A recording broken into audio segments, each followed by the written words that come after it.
potential to increase productivity, create more jobs and raise incomes is ever present. But to turn agriculture into a business dictates that we modernize it, invest in technology and research. Words of the President of Rwanda, Paul Kagame. Words probably spoken out of deep conviction that agriculture is and will remain the backbone of any economy, especially developing economies like Nigeria, which are in dire need of food security, raw materials for production, and revenues from exports. Paul Kagame's words were probably spoken from a deep knowledge of the great potentials that Africa possesses in terms of agricultural endowments, and that the challenge of most African countries is that agriculture has remained just a potential. Nigeria leads the Committee of African Countries with an urgent need to harness the great potentials in agriculture, grow and modernize the sector to enhance the chances of national development. Capable of growing diverse food and cash crops, conducive weather and a large population to support crop production, as well as a rich history of agricultural glory, it is a surprise that agriculture remains a potential in Nigeria.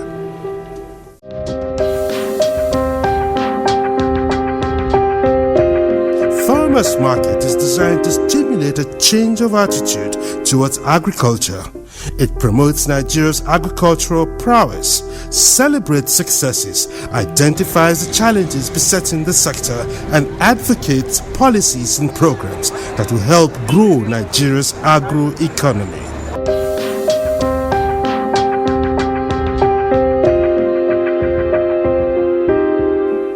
Last week on Farmers Market, the Nigerian government, instead of looking at the solution from different angles, they are looking at it from security angle only.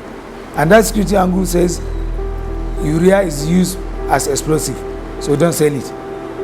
It took time before the government understand that there's no way farming can be done without urea.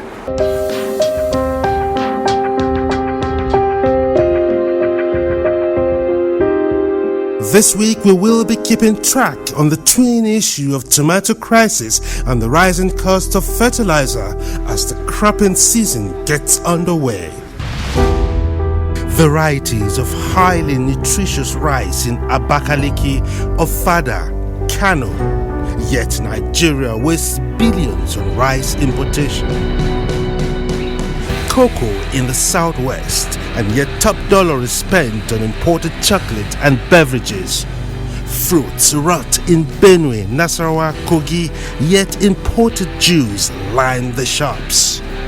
82 million hectares of rich arable land, yet no jobs, and food insecurity threatens. Our real wealth is in farming, livestock, hatcheries, fisheries, horticulture, and forestry. It's time to act different. Time to bring Nigerian farmers to the market. Farmers Market, growing Nigeria's agro-economy. Showing every Tuesday at 5:30 p.m. on AIT. We're in contact now with a group which has dealt with this in other countries and which is offering us a solution. In the next few days, we shall get to work on this and begin treatment. That promise of quick action on the treatment of Tuta absoluta ravaged farms in Nigeria was almost 2 months ago, at the peak of the tomato crisis. It was in the middle of the tomato season, and farmers in 5 states of Kaduna, Kano, Katsina, Jigawa, and Plateau, known for tomato production, were going through the worst crisis of their tomato farming experience because of the ravaging effect of the leaf mining pest called Tuta absoluta. I planted tomato this season, but it was a wasted effort. It is the wish of Allah. We have never seen such kind of problem like this year, because I've been in this farming for over 35 years, as you see me here. When we start clearing our farms to start planting our tomatoes, at that time there is no problem. We clear the farm, we make region, we start planting it. So unfortunately, when we plant it, by first week of our planting, that was in the middle of February, we plant our crops. And we have been watering. We have been fumigating. We have done all what necessary things that we're supposed to do, but there is no improvement. It won't grow. As you plant it, it will stay like that as you see it. Farmers in most tomato clusters in the 5 states lost all their fields to the ravaging pest. Almost 2 months after, there is no indication that the government's efforts to seek solution to the tomato disease have yielded any fruit. Farmers affected by what they call tomato ebola are still waiting for their farms to be decontaminated. Never, nobody came ever. Nobody ever came to us and informed us and asked us, well, what, even this is the first time, I'm so happy you people come, give a concern to us. We are the first? You are the first people to come and talk, either in the radio or in the whatever, visual media. However, the price of tomatoes has reduced considerably from its peak of 35,000 naira per basket in April and May 2016. But the staple is still very expensive at about 15,000 naira a basket from 6,000 naira in January. The price of tomato is not coming down because farmers affected by tuta absoluta have returned to production, but rather because government has allowed the importation of fresh tomatoes from Cameroon and the Republic of Benin.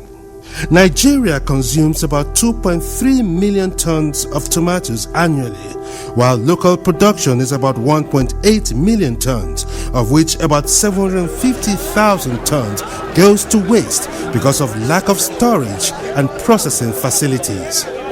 The occurrence of tomato ebola means that Nigeria's production in 2016 falls far short of this figure.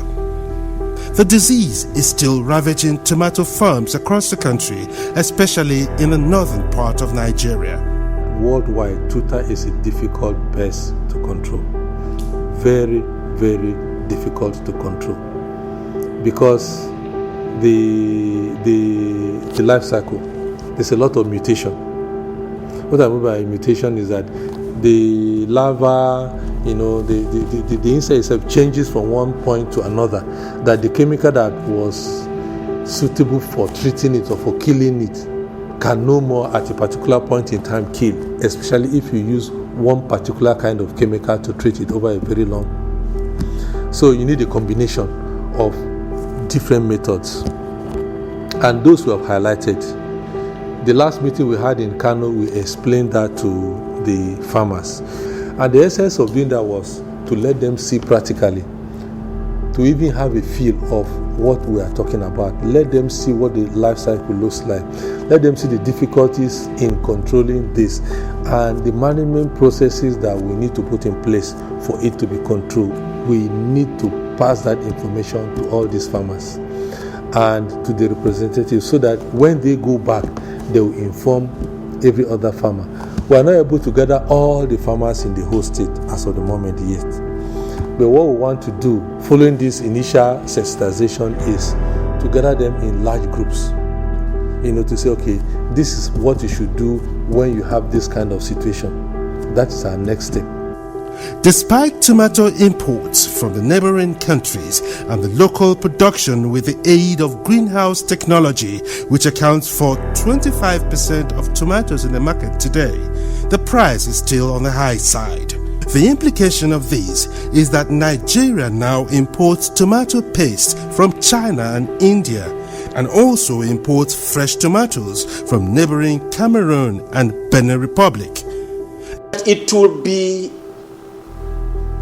sordid, terrible, if a solution is not found very, very quickly.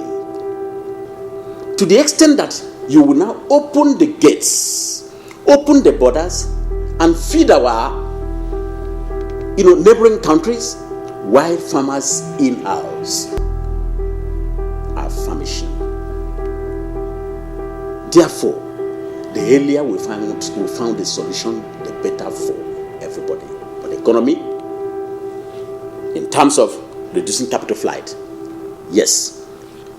For the economy also, in terms of the critical problems we've been having with foreign exchange.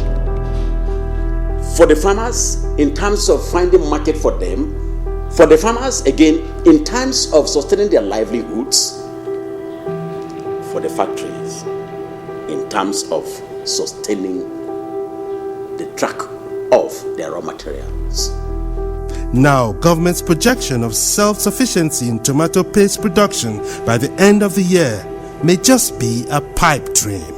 It may shock you to hear that those policies you are hearing on television have not been practicalized. That's number one shock you get. Because me, as a Sam, not mind my position in supporting government policies are doing. They are very good in doing. As far as the president is concerned, he's doing well. I want to support him because that's what will take this economy from death to life again. No problem. Well, I want to see what the thing they do. Are you giving farmers money to farm again? More they farm, more they waste money. In the whole Nigeria, only me and Dangote is taking the bull by the horn. And they still telling you the policy. 2 times the router was heavy this time because the previous year, which the farmers farm normally, no 2 times the router was not much that time. Nobody bought from them. They lose too much money. 75% was lost. So this last farming season, they didn't farm much like this, like it's supposed to be. So Tuta came combined together. They didn't now has corrected the price of tomato. That's what happened.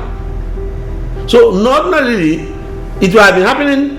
No, farmers will lose small money. Nobody will know what is happening. Because people have lost money in their previous farming, they run away.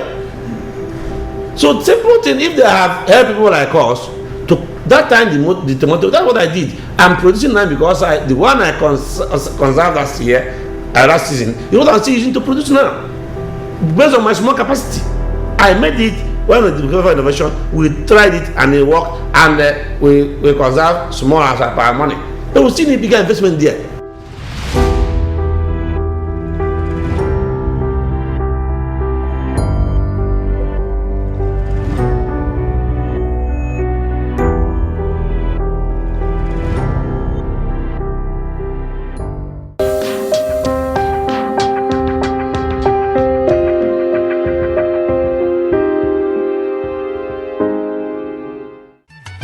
Operation Feed the Nation.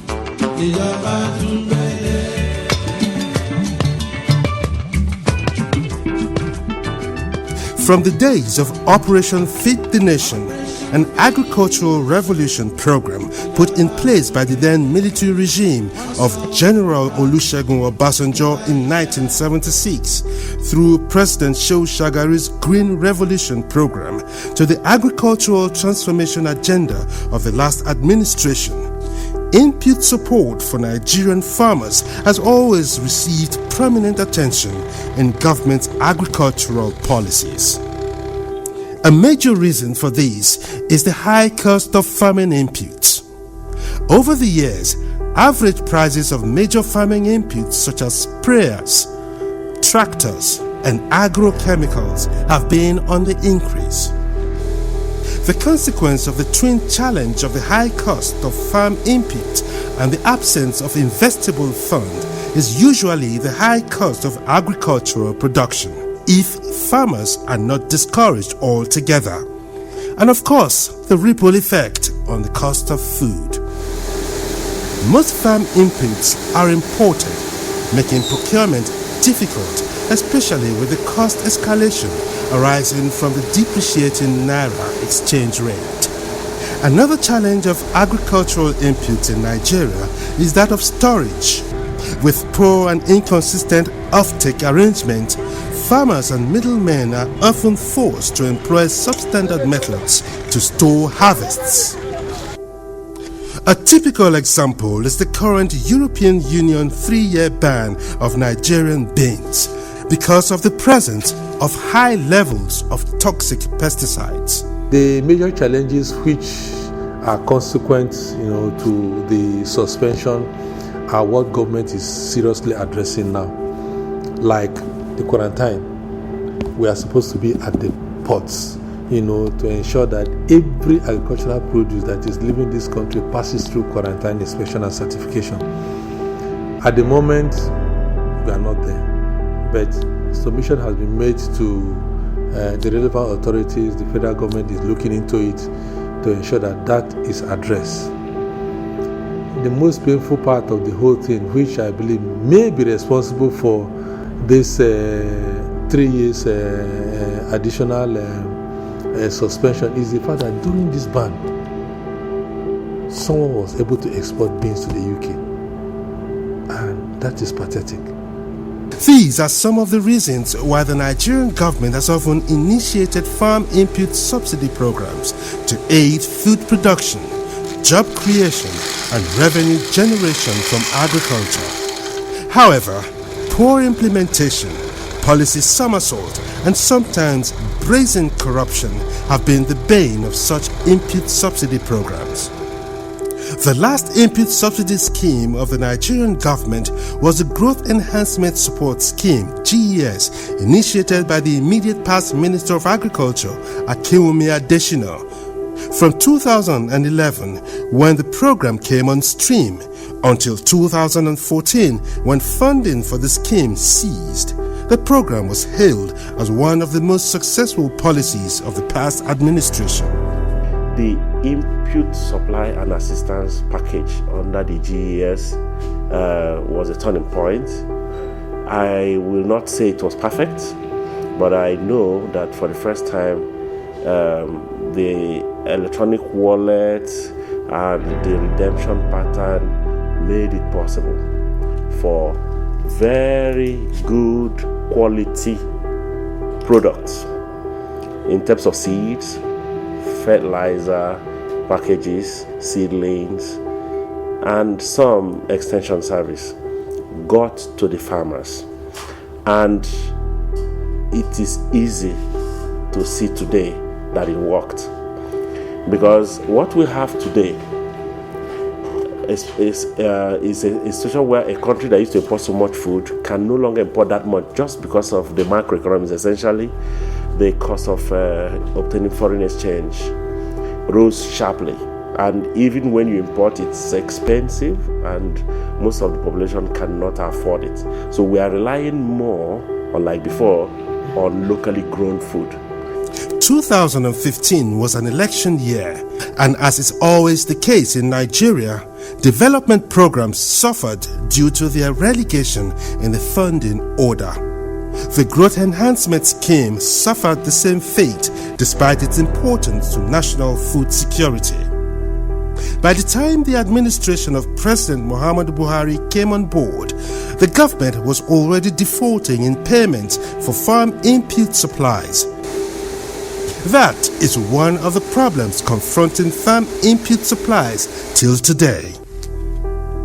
A bag of fertilizer which cost the farmers not more than 2,700 naira in the past now goes for over 7,000 naira because there is no GES support, no subsidy.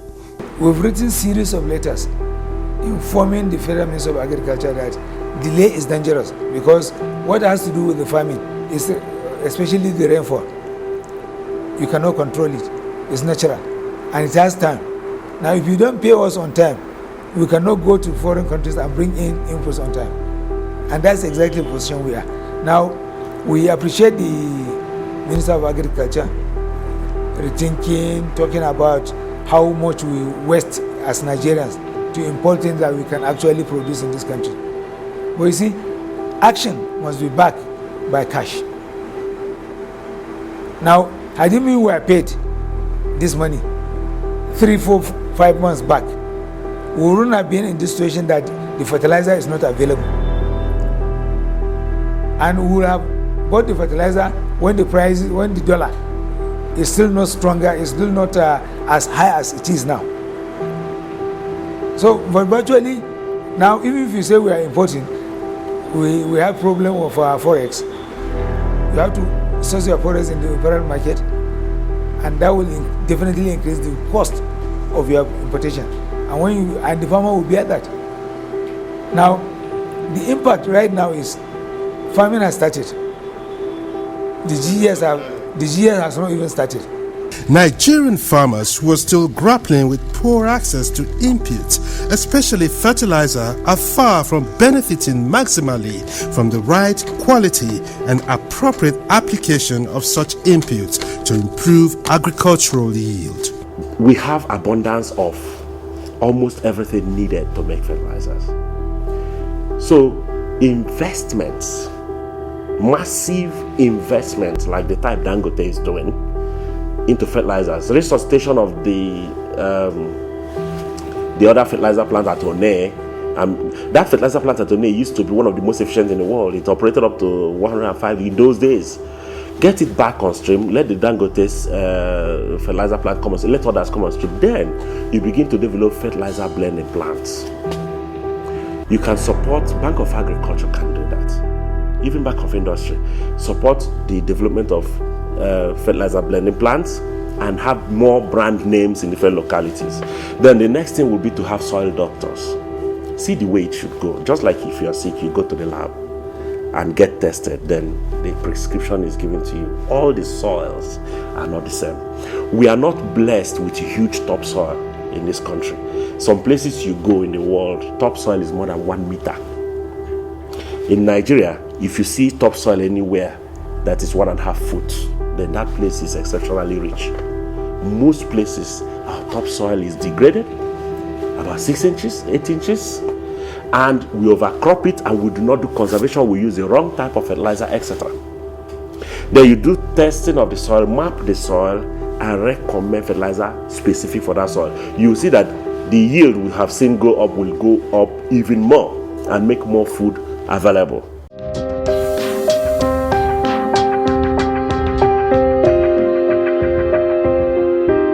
That's Farmers Market for this week. Next week, we head to Benue State, where Governor Samuel Otom has declared Fridays work-free days to allow civil servants to participate in this year's cropping season. What's the impact of this on agriculture in the state, known as the food basket of the nation? Find out next week. Also next week, we launch our feedback segment on Farmers Market. Join the discourse on Farmers Network. Let's share ideas and experiences. Let's promote the development of Nigeria's agroeconomy together. Farmers Network debuts with a topic: how should the Buhari government support farmers with inputs? Should the Growth Enhancement Support Scheme (GES) of the previous administration be continued or scrapped in view of the current challenges with fertilizer and other inputs? To join the conversation, just go to our website www.farmersmarketng.com. Click on Farmers Network, choose the topic, make your contributions brief, and they will feature next week on Farmers Market.